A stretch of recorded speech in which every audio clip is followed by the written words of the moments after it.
Maverick News, the antivirus program for your mind. And now, the Freedom Reporters.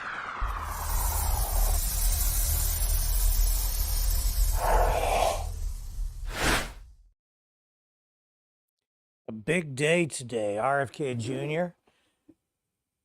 suspended his campaign and he's endorsing Trump.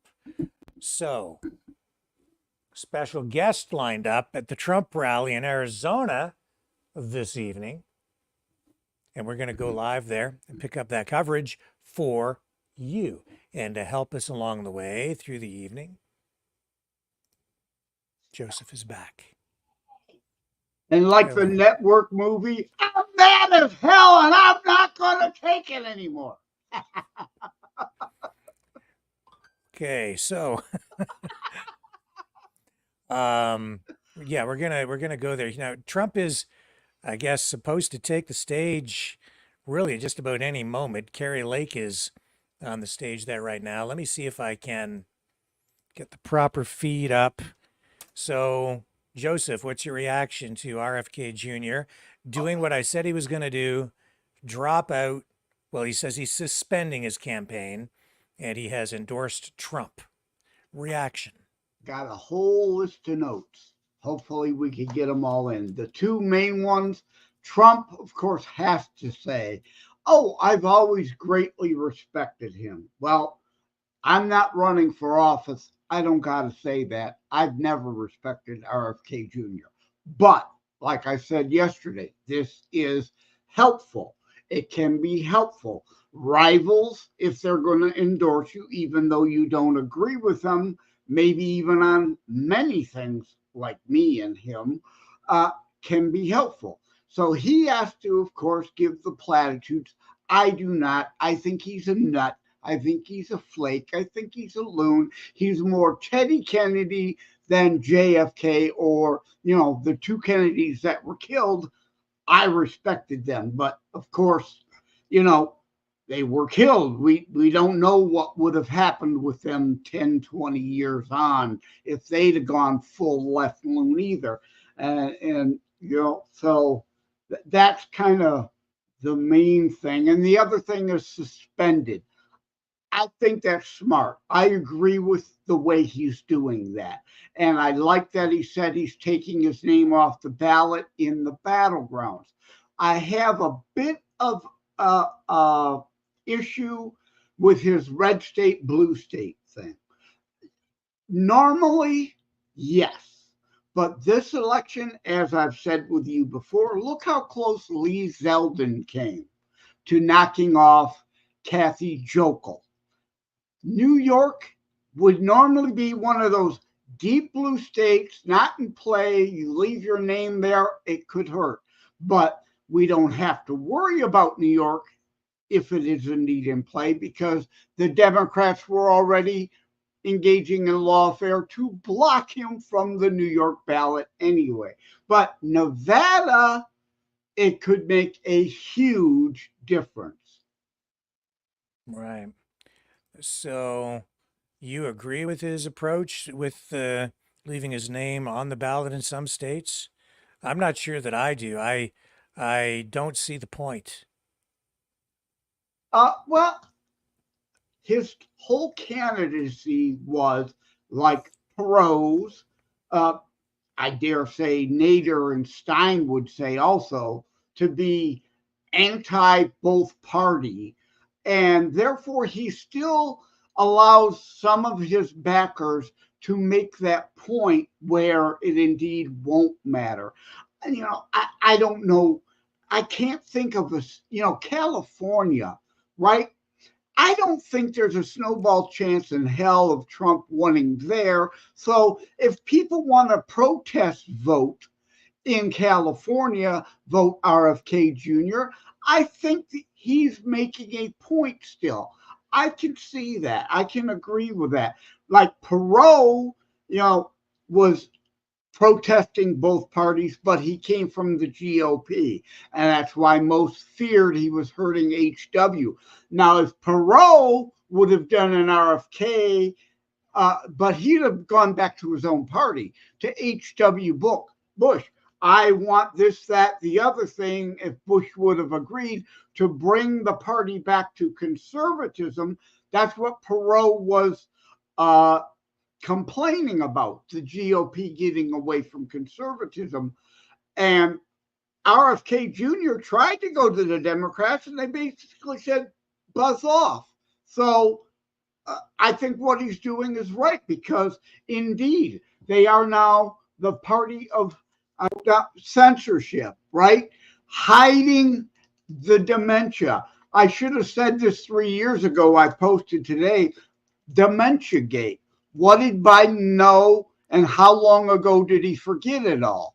Right? They were hiding all that. They are the party of big money, as he said, big pharma, as he said, big AG. Well, I don't know about that, but I guess maybe, possibly.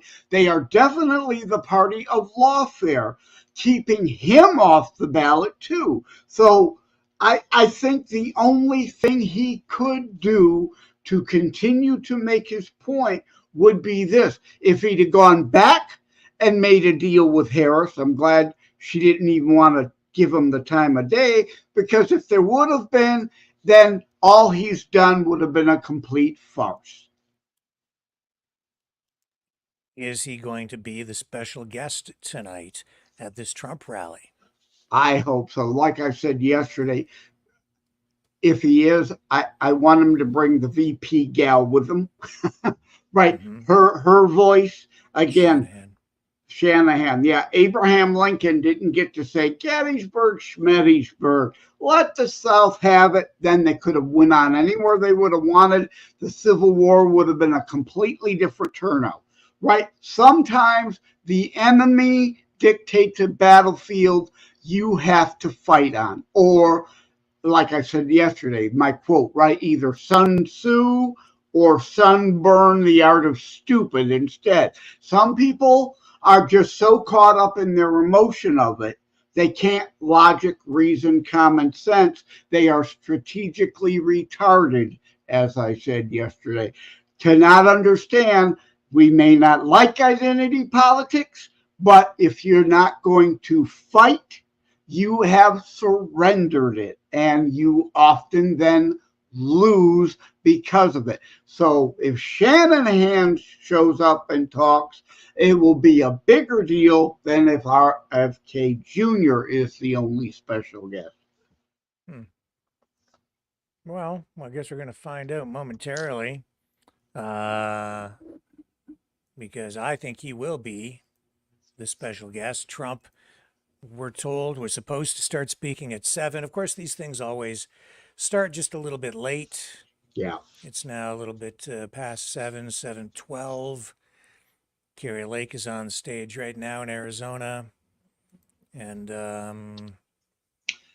I thought RFK Jr. had a great line, back to life and reality, that he was climbing a glass version of Mount Impossible. That to me is a great self-realization, and shows, as much of a loon as I think he is, he does care enough to be self-aware and make this move. So I give him props, I give him flowers for what he's doing, rather than continuing me, only me. I'm staying on the ballot no matter who it costs. I don't think he had a choice. I think they were out of money, out of options. They didn't have nearly enough to really fight. They had mounting legal bills because of all the lawfare being lodged against them by the Democrats. He just refunded $1 million to his running mate Shanahan, who is very wealthy, and she was basically bankrolling the whole thing, so she's getting some of her money back. But they were out of cash, and we know that because there were multiple reports about that over the past week or so. Yeah, if she wasn't going to be willing to pour another 10 million down a black hole, you're right. the money is over. If so, she may have indeed been the driving force of this. And there's no way that you can compete with that kind of budget because uh, Kamala Harris immediately raised something like 43.6 million through Act Blue alone when she Money just laundering. started. So as soon as she started to campaign, so that's what was dumped into the campaign like almost immediately. You So are aware of the investigations of Act Blue and mhm. countless people who have been contacted. Did you give $100,000 over the last 52 weeks? No, I'm poor. I can't. I wouldn't have given them a dime, but somehow your name is on Act Blue as given 1,000 dollars 100 different times over the last 2 months. Eh, We all know what's going on here, but yeah, and that's why RFK said Well, look, they're the big money party, money laundering party. it is all about money, and I mean, not all about money, but without money, you can't win. Correct. You got to have the money. I think that this whole dog and pony show we've witnessed over the past, well, Monday through Thursday this past week at the DNC convention was exactly that. I think it was a show. I think it was all completely fabricated. It was drama from every tier to every dollar.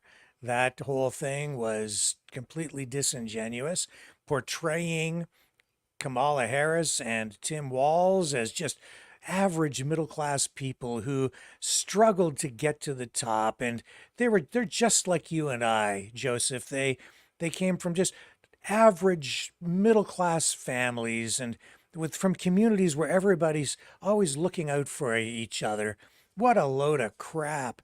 Her mom is we're being told was 19, came to America all alone, completely alone, and then she was going to have to go back to India to an arranged marriage. But she met Kamala's father and they fell in love, a man from Jamaica. And they got married and lived out the American dream. And her mom, after coming to America, managed to, struggle through school and get a PhD and become a scientist. And her father, um, she didn't talk much about her dad, but her dad was a professor at Stanford. Like, that's not middle class. I'm No, sorry. No, no. it's not. If you're a professor at Stanford, you're doing okay. You're making pretty good coin. So was her mom as a scientist, right? Who moved around here, from here to there to there to here. So their average household income back then, we're talking like the 1980s, it must have been close to 750,000 to probably well over $1 million a year. Yeah, So that's not middle class, you no. know? And scientists on what government grant monies. Yeah. So Kamala's And in the government grant and selective scam. information being offered up. I mean, not one syllable about her going to high school in Montreal. That's where she went to high school, Montreal, Canada. Her That mom she lived in Montreal. supposedly rode the bus, segregation busing. Uh-huh, right. That she never talks about her time in Montreal. Um, there's a lot that was left out. This, but they needed to paint a picture last night of Kamala Harris being middle class. She's, just one of the many Americans who have overcome oppression. It was the classic oppressed versus oppression narrative, which is classic far left, socialist, even communist rhetoric. That's the storyline that's being dumped out there. And this is designed to neuter the Trump campaign because up until now, Trump has been able to portray himself as a champion of the people, a populist who's out there fighting the elites. Well, now his opponent is just a poor little immigrant girl who struggled to achieve success and found her way all the way to the vice presidency of the United States. She's the embodiment of the American dream. And how can Ident- Trump attack that? Because if he does, he'll be a sexist, he'll be a racist, he'll be a Yep. great big bad white supremacist bully.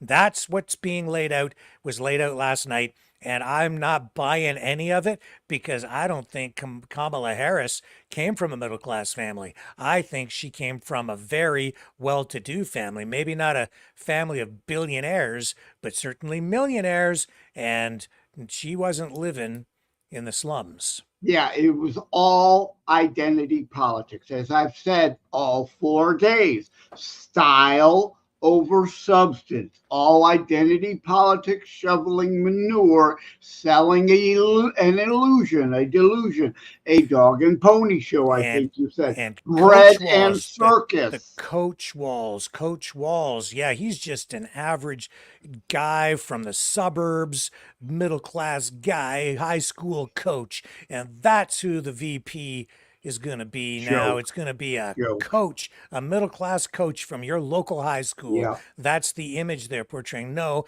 this guy's the governor. This guy's making big money. This guy's from privilege, okay? But right down to the tears, I don't know. Wall's son in the audience when Walls was giving his speech this week, accepting the nomination to be the running mate.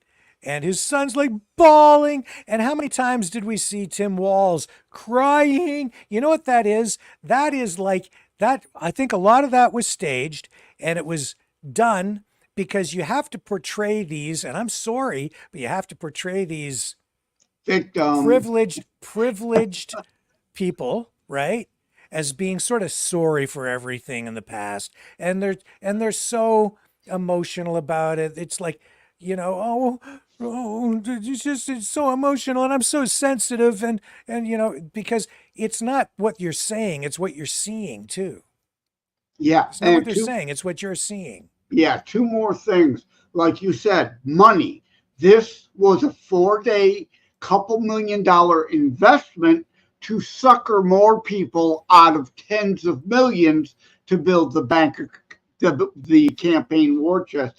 And I love how they were making fun of J.D. Vance, who was not a legacy guy at Yale. He worked hard, barely got himself in, actually. Right? So he's from Yale. As somebody on Newsmax pointed out the other day, there were more Yale and Harvard people on the DNC stage each night than there were elite school people at the RNC stage. And if you look at what the Democrats really are, they're trying to again position themselves as the party fighting for the little guy, the party that's fighting for the middle class, to rebuild the middle class. But look around at that convention. Gigantic hall, massive amounts of money. Look up at the VIP boxes. Those are all mostly occupied by media companies who are paying a starting price just to get into one of those, $500,000 for the convention. And some of those boxes, those VIP boxes, way up top and up in the sky area, right, looking down on everyone, some of those are over $1 million. And that's where the media goes. And why do you think that just shows again the symbiotic relationship that the Democrats have between that exists between media, the mainstream media, and the Democrats? That's what's going on up there. Those media companies dumping huge money in to not just cover that event, but to have special privileges, special access, special positions within the convention itself. It's like AOC, this eat the rich mentality they try to sell in a $50,000 tax the rich dress. And J.D. Pritzker, multi-billionaire, boasting he's a bigger billionaire than Trump, but they're the party of the little people. And Bernie Sanders, multi-millionaire, still whining about taxing the rich their fair share, and his and Obama's both oceanfront properties they've bought in the last 10 years while peddling climate hoax that the oceans are rising and all that coastline is going to go away. What they do versus what they say should be what you pay attention to. You said it yesterday also, right? Look, not listen, look. That's right. You need to judge them by their actions. And Kamala Harris has a track record as vice president. She's trying to say that there's, vote for her for a new way forward. She's had 4 years in the White House with Biden. And what has she done? Right? Look Yeah. at what she's done. What do you mean a new way forward? You've had opportunities to fix this border problem. Now you're saying you're going to fix it after 4 years. What have you done? You were in charge of the border and didn't really do anything to fix it at all. Yeah. Yeah, on the 5 on Fox today. I watched the 5 and I watched Gutfeld. Other than that, I watch Newsmax, or if and when I can, I prefer OAN. But on the 5, I forget which one said it. They didn't use this word, but it's appropriate. The whole convention was schizophrenic. Again, you have 1 minute, they're showing a video. She cast a time-breaking vote for the Inflation Production Act. Again, something I borrowed from Fox News. Somebody said, I don't want credit for if I haven't made it up. Yeah. But yeah, all those things she was the tiebreaker vote for. They had a video. But yet when she comes on the stage, she's pretending she was not a part of any of it. She's an outsider. She's new. She's different. Forget these last 4 years were your party, not Trump, your party. And you were in that administration. I mean, it's just mind-blowing how schizophrenic and ridiculous they expect people to swallow this hypocrisy. And yet there are some out there who, probably a lot of libertarians smoking a bowl every day. Oh man, I'm chill. They got plenty of money for their munchies right after they've smoked their bowl. Yeah, I don't have to be a victim of crime to sympathize with someone who's in an area that might fall victim to crime. I didn't have to serve. I know veterans, some who have been hurt, some who have died, to know and understand and get upset at times about these things, right? That doesn't mean, though, if I raise my voice, I've left behind logic, reason, and common sense. I maintain that through that I'm mad as hell and I'm not going to take it anymore rant, like network movie. So to let everybody know, we are on YouTube right now, but we're not going to stay there because they won't like this content simply because, not because of what we're going to say, not because we're breaking any YouTube rules at all, but they're just not going to like it. And that's enough for them to come after you. So what I'm going to suggest is that if you are watching on YouTube right now, I'm going to put the link to the Rumble channel in the chat, and please follow us over to Rumble. That is where can you put it on a scroll? How about I can, scroll? But it's really long. People aren't going to type that. No, it's way too long. Well, it's a super long. If they go to rumble.com, they can look up Maverick News Freedom Reporters, or is it Freedom Fighters? Right. They should find you in the search bar over at rumble.com. Maverick News Freedom Reporters, or whatever it is. Just put Maverick News Freedom. I can put the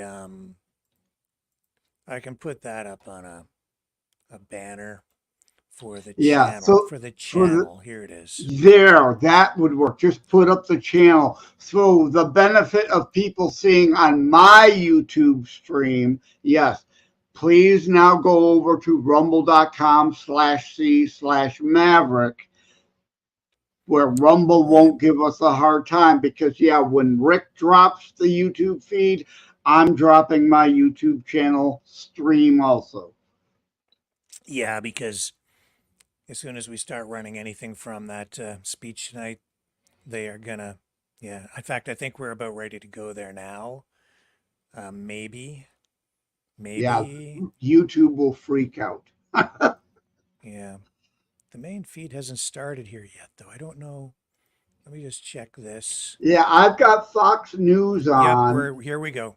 and He's they're coming in. showing him. He's Yeah, coming he's in. coming in We now. are dropping YouTube right now. Goodbye, YouTube. And oh, oops. Okay. Leaving YouTube. And we are going to leave